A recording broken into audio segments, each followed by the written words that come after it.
আমরা বারবার বলেছি যে আমরা দ্রুততম সময়ের মধ্যে আমাদের তদন্ত সংস্থা এই জুলাই আগস্টের যে সংগঠিত মানবতা বিরোধী অপরাধ সেটার তদন্ত শেষ করে আমাদের কাছে রিপোর্ট দেবেন। চিফ প্রসিকিউটরের বরাবরে তারা রিপোর্ট দেবেন। আপনারা জানেন যে মানবতা বিরোধী অপরাধ হচ্ছে বিশ্বের সবচাইতে জটিল অপরাধ এবং সবচাইতে ভয়াবহ অপরাধ। বাংলাদেশে এই অপরাধটা সংগঠিত হয়েছে সবচেয়ে ব্যাপক মাত্রায় সারা বাংলাদেশ জুড়ে। হাজার হাজার মানুষ শহীদ হয়েছেন, হাজার হাজার মানুষ আহত হয়েছেন, এর সাথে হাজার হাজার আসামি সম্পৃক্ত। সে কারণে এই মামলাগুলোর তদন্ত সাধারণ মামলার মতো নয়। যারা বলছেন যে 6 মাস হয়ে গেল এখন পর্যন্ত তদন্ত কেন শুরু হচ্ছে না, শেষ হচ্ছে না, বিচার কেন শুরু হচ্ছে না, তাদের উদ্দেশ্যে বিনয়ের সাথে বলবো যে বিচার প্রক্রিয়াটা একটা ঠান্ডা মাথায় একটা সুনির্দিষ্ট পরিকল্পনার মধ্য দিয়ে সুনির্দিষ্ট পদ্ধতি অনুসরণ করে হয়। একটা মানুষকে চাইলেই ধরে এনে বিচার শুরু করা যায় না।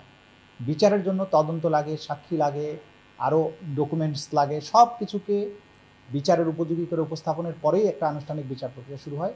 সুতরাং বিচার প্রক্রিয়া দীর্ঘসূত্রিতা নিয়ে যারা কথা বলছেন তারা আসলে এইটার সমস্যাটার গভীরতা সম্পর্কে হয়তো অবহিত নন, সেই কারণেই হয়তো তারা এই ধরনের কথা বলেছেন। আমরা আপনাদেরকে আশ্বস্ত করতে চাই যে এই মানবতা বিরোধী অপরাধের তদন্ত শেষ করার জন্য যতটুকু সময় প্রয়োজন তার চেয়ে অনেক কম সময়ের মধ্যেই আমাদের তদন্ত সংস্থা এই তদন্ত কাজগুলো সমাপ্ত করার জন্য আপ্রাণ চেষ্টা করছেন। আমরা যেটা বলেছিলাম যে মার্চ মাসে কিছু রিপোর্ট হয়ে যাবে, অলরেডি আমাদের হাতে অন্তত একটা তদন্ত রিপোর্ট চিফ প্রসিকিউটরের কাছে এসে হাজির হয়েছে। সেটার যাচাই বাছাই তারা করছেন, ফাইনাল টাচ তারা দেওয়ার চেষ্টা করছেন। দেওয়ার পরেই আমরা এটাকে অ্যাকসেপ্ট করব, তারপরে সেটার উপরে ভিত্তি করে ফর্মাল চার্জ দাখিল হবে। এর বাইরে আমরা যেটা বলেছিলাম যে আরও কয়েকটি মামলা, আরও 3-4টি মামলার তদন্ত একদম চূড়ান্ত পর্যায়ে, শেষ পর্যায়ের যাচাই বাছাইয়ের কাজটা চলছে।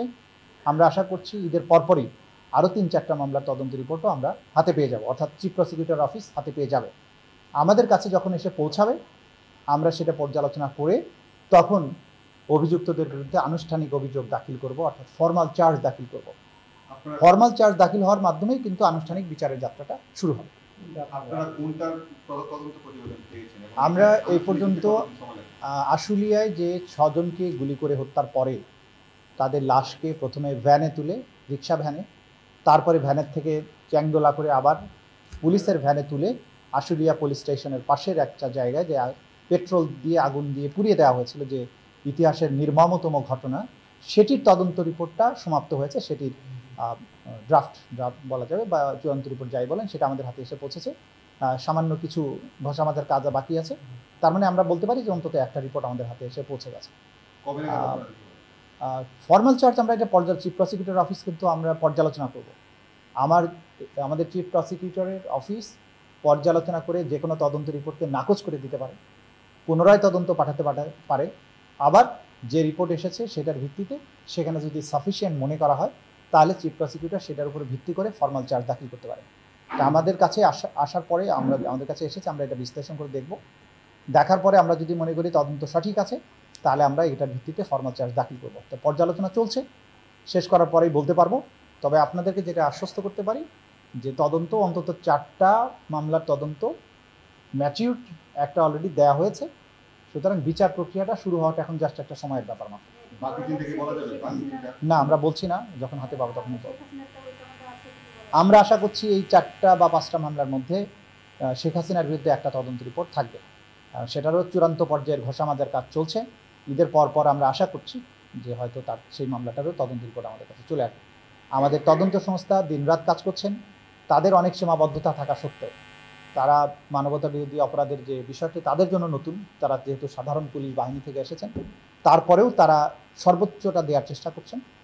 আশা করছি তারা এখানে সফল হবেন, তারা রিপোর্ট দাখিল করতে সক্ষম হবেন এবং সেটার মাধ্যমে আনুষ্ঠানিক বিচারের যে যাত্রা সেটা শুরু হবে। আর এটা অনুমান করে কোনো কিছু আমরা বলতে চাই না। ফর্মাল চার্জ দাখিলের পরেই আদালত একটা সময় দিবেন যে সেই অনুযায়ী চার্জ গঠনের যে শুনানি সেটা শুরু হয়ে যাবে।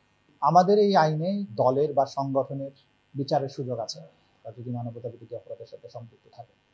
তবে সেই বিষয়টা দল হিসাবে কারো বিচার করা হবে কিনা এটা রাজনৈতিক সিদ্ধান্তের প্রয়োজন।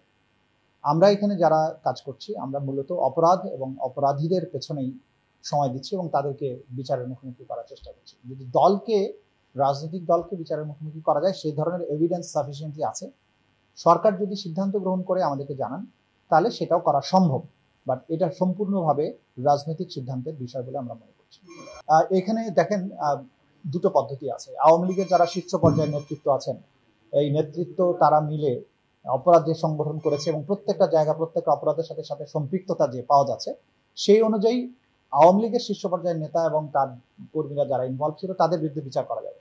পাশাপাশি দল হিসেবেও কিন্তু দলের বিচারের মুখোমুখি করা যায়। আমরা সেই দিকে যাইনি এখন পর্যন্ত। যেহেতু আওয়ামী লীগের বিরুদ্ধে অভিযোগ এসেছে, যে শাখার যে নেতৃত্ব এই অপরাধগুলোর সাথে সম্পৃক্ত ছিল, যাদেরকে ঘটনাস্থলে প্রেজেন্ট পাওয়া যাচ্ছে, যারা পরিকল্পনার সাথে ছিল, যারা বাস্তবায়নের সাথে ছিল, তাদেরকে আমরা আসামি করেছি এবং সামনে এটা চলমান থাকবে। যখনই যাকে কনক্রিট এভিডেন্স পাওয়া যাবে তাকেই বিচারের মুখোমুখি করা হবে।